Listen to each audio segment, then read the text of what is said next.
Middle east में एक बार फिर हथियारों की दौड़ और पावर का खेल शुरू हो गया है। और इस बार जब इजराइल और अमेरिका फ़लस्तीन और हमास के साथ बातचीत में लगे हुए थे और पीस डील की जा रही थी, उसी वक्त ईरान एक नई चाल चल गया है। ईरान ने एक ऐसी चाल चली है जिससे इजराइल और अमेरिका के लिए बड़ी परेशानी पैदा हो गई है और ख़ास तौर से इजराइल की नींद जो है वो उड़ने वाली है। क्या है पूरी खबर, इस पूरी खबर पर बात करेंगे। मैं हूं खुर्रम शहजाद और आप देख रहे हैं न्यूज़ 18 का डिजिटल प्लेटफॉर्म और मेरे साथ हैं मेरे कैमरामैन चंदन पटवाल। एक तरफ अमेरिका और इजराइल हमास के साथ डील कर रहे थे और कोशिश कर रहे थे कि हमास हथियार डाल दे, लेकिन दूसरी तरफ ईरान ने एक नया खेल रूस के साथ मिलकर खेल दिया। खबर यह है कि रूस के कई कार्गो प्लेन ईरान में लैंड हुए हैं और कई ऐसी सैटेलाइट तस्वीरें सामने आई हैं जिससे ये साफ है कि हैवी मशीनरी डिफेंस की जो हथियार हैं, जो लड़ाकू विमान हैं, उनको लेकर कुछ बड़ा जो है वो हो रहा है। और खबरें ये हैं कि रूस ने ईरान को S-400 अपना जो एयर डिफेंस सिस्टम है वो दे दिया है।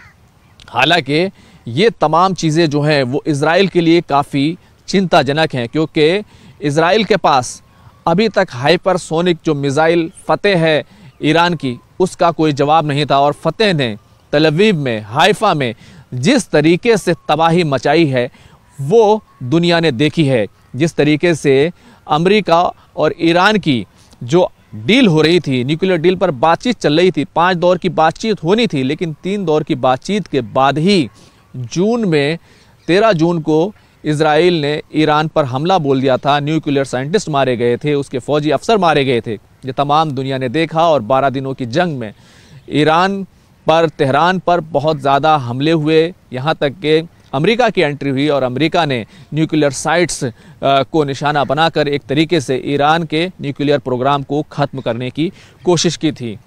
लेकिन ईरान ने एक तरफ S-400 हासिल करने की खबरें आ रही हैं कि S-400 मिल गया है और साथ ही साथ सुखोई 35 जो 4+4+ जनरेशन का फाइटर प्लेन है, वो भी रूस से ईरान हासिल करने जा रहा है। और दरअसल रूस जो है वो ईरान के साथ पूरी दोस्ती निभा रहा है। अभी तो ये खबर है, लेकिन इससे पहले की जो पूरी ऑफिशियल खबर है, जिसकी पुष्टि पूरी दुनिया के सामने हो चुकी है कि जिस न्यूक्लियर प्रोग्राम के ऊपर इजराइल और अमेरिका परेशान थे, अब वही न्यूक्लियर डील जो है रशिया ने ईरान के साथ की है और उसके 8 एटमी रिएक्टर जो है वो रूस की मदद से तैयार किए जाने वाले हैं। ये पूरी खबरें जो है ईरान से साफ तौर पर आई है। जो एटॉमिक एनर्जी का ईरान का प्रोग्राम है, मोहम्मद इस्लामी, उनकी तरफ से इस बात की पुष्टि की गई है कि हम जो ये पूरे जो न्यूक्लियर प्लांट हैं वो हम बनाने जा रहे हैं। तो अब इस पूरे खेल को आप देखिए, इसको समझिए कि किस तरीके से ईरान की जो कमज़ोरी पूरी वॉर के अंदर खुलकर सामने आई थी। एक तो इसका एयर डिफेंस सिस्टम था कि उसके पास जो घरेलू एयर डिफेंस सिस्टम था भावर 73, वो नाकाम हो गया था और इजराइल ये दावा करने लगा था कि हमारा पूरा कब्ज़ा ईरान के आसमान में है। और देखने को भी मिला, तमाम तरह के मिसाइलें, ड्रोन हमले, फाइटर जेट्स के हमले, वो सब कुछ देखने को मिले थे। और साथ ही साथ एक बात ये भी खुलकर सामने आ गई थी कि इजराइल के पास जो एयर डिफेंस सिस्टम हैं वो ज़्यादा काम के हैं, ज़्यादा पावरफुल हैं। और इजराइल के पास जाहिर सी बात है आयरन डोम जैसा सिस्टम मौजूद है जो S-400 और S-500 की टक्कर का है। इसी तरीके से थर्ड जो अमेरिका का एयर डिफेंस सिस्टम है वो भी इजराइल को अमेरिका ने दे रखा था। इसके अलावा भी कई लेयर जो है उसका सिस्टम है, एरो 3, एरो 2, एरो 3 का जो सिस्टम है वो भी इजराइल के पास मौजूद था। तो इसकी वजह से इजराइल पर उतने ज़्यादा कामयाब हमले नहीं हुए, सिवाय कुछ जो मिसाइलें थी, जो हाइपरसोनिक मिसाइलें थी, वो इजराइल को परेशान करने में, वहाँ तबाही मचाने में कामयाब हुई थी। तो ईरान ने एक बड़ा खेल जो है इधर से रच दिया है। हालांकि अभी देखें तो रशिया जो है वो इस पूरे मामले में की प्लेयर है। इससे पहले आपको मालूम है जिस तरीके से चाइना ने ईरान की मदद की थी और J-10 विमान जो है देने का सौदा किया था। एक जो दूसरी बड़ी कमज़ोरी थी, एक तो एयर डिफेंस सिस्टम की कमज़ोरी ईरान की खुलकर सामने आई थी, दूसरी ये कि उसके पास फाइटर जेट्स नहीं है, जो लेटेस्ट फाइटर जेट्स नहीं है, वो एक जो है कमज़ोरी खुलकर सामने आई थी। तो चाइना से J-10 विमान, फाइटर लड़ाकू विमान है, वो उसको मिलने जा रहे हैं। तो ये एक समझौता हो गया था और अब सुखोई 35 की एंट्री हुई है, जो 4+4 जनरेशन का फाइटर प्लेन है और इसकी जो स्पीड होती है 2.25 मैक जो है इसकी स्पीड है। तो इसका मतलब ये है कि ईरान जो है वो एक तरीके से कैपेबल हो जाएगा। और इनकी एक ख़ास बात और है कि 400 किलोमीटर दूर से ये दुश्मन के विमान को पहचानने की, दुश्मन के फाइटर प्लेन को पहचानने की Su-35 जो फाइटर जेट है रशिया का, उसके अंदर ये सलाहियत और ये काबिलियत उसके अंदर मौजूद है कि वो ऐसा कर सकता है। तो अब ताकत का जो कहना चाहिए कि पैमाना है, जो तवाज़ुन है, वो कहीं ना कहीं मिडिल ईस्ट में बिगड़ रहा है। इससे पहले आपने देखा जिस तरीके से सऊदी अरब ने इज़राइल की तमाम कार्रवाइयों को देखते हुए, जिस तरीके से इज़राइल ने कतर पर हमला किया था और कतर उसके बाद कुछ नहीं कर सका था, तो सऊदी अरब ने पाकिस्तान के साथ एक डील की कि अगर आप पर हमला होता है तो हम पर हमला माना जाएगा, और अगर पाकिस्तान पर हमला होता है तो सऊदी अरब पर हमला माना जाएगा। दोनों मिलकर इसकी एक डील हुई और सीधे तौर पर पाकिस्तान का जो एटमी न्यूक्लियर जो उसके हथियार हैं, एटमी हथियार हैं, वो कहीं ना कहीं किराए पर सऊदी अरब ने हासिल कर लिए। तो एक तरीके से इज़राइल के लिए दिक्कत वहाँ पर पैदा हुई थी। दूसरी तरफ अब सीधे तौर पर ईरान जो है वो अपने न्यूक्लियर प्रोग्राम पर अड़ा हुआ है। 8 रिएक्टर बनाने जा रहा है। अमेरिका की तरफ से हाल ही में पेशकश की गई कि अमेरिका बातचीत के लिए ईरान से तैयार है, लेकिन अभी जो सीधे तौर पर जो बयान आया है ईरान का, उससे आपको पता चलेगा कि आखिर ईरान किस तरह की चालें चलने में खामोशी से अपने काम पर लगा हुआ था। ईरान के जो सुप्रीम लीडर हैं आयतुल्ला खामनेई, उनकी तरफ से एक बयान दिया गया है कि अगर अमेरिका इज़राइल का इस तरीके से सपोर्ट करता रहेगा तो फिर उससे सहयोग, उससे कोऑपरेशन नहीं हो सकता, उसके साथ कोई डील नहीं हो सकती।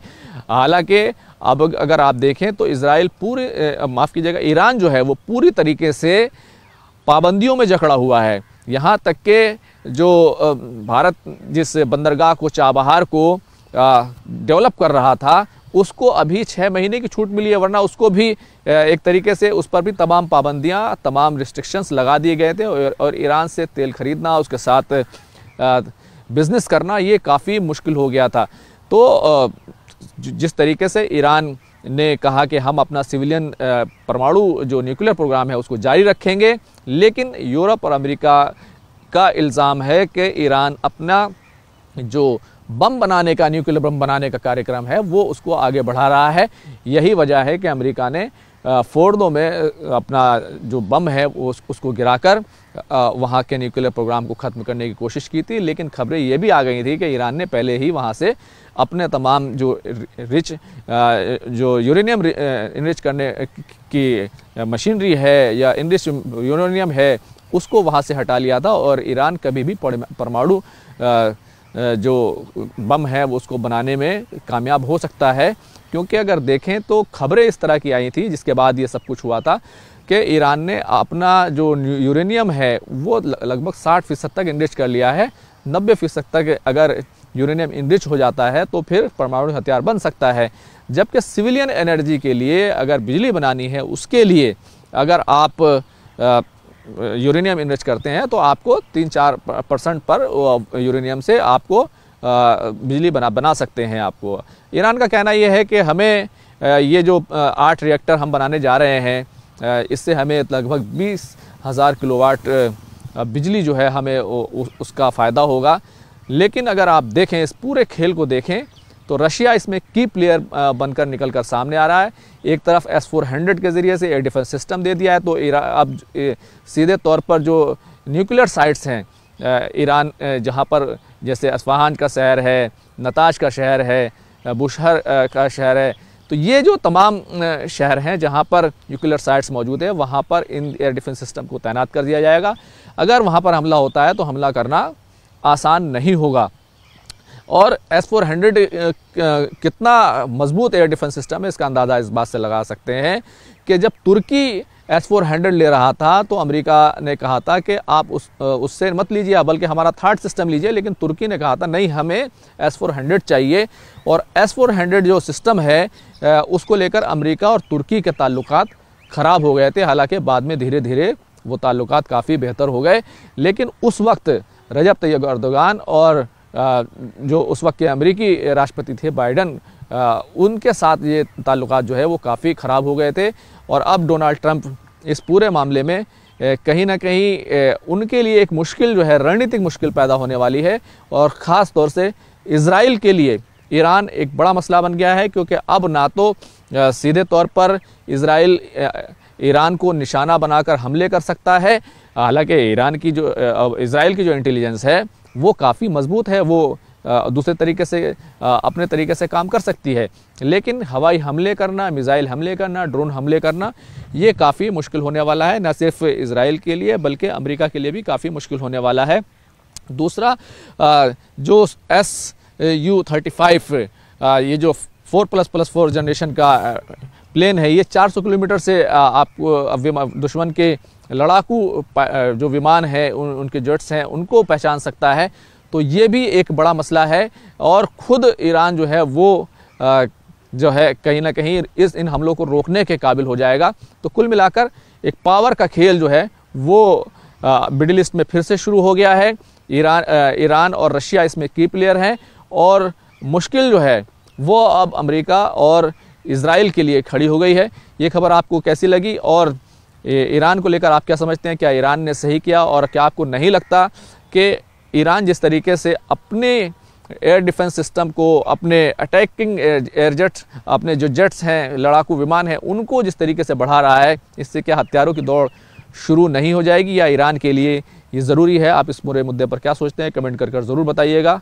कैमरामैन चंदन पटवाल के साथ खुर्रम शहजाद, न्यूज़ 18 दिल्ली।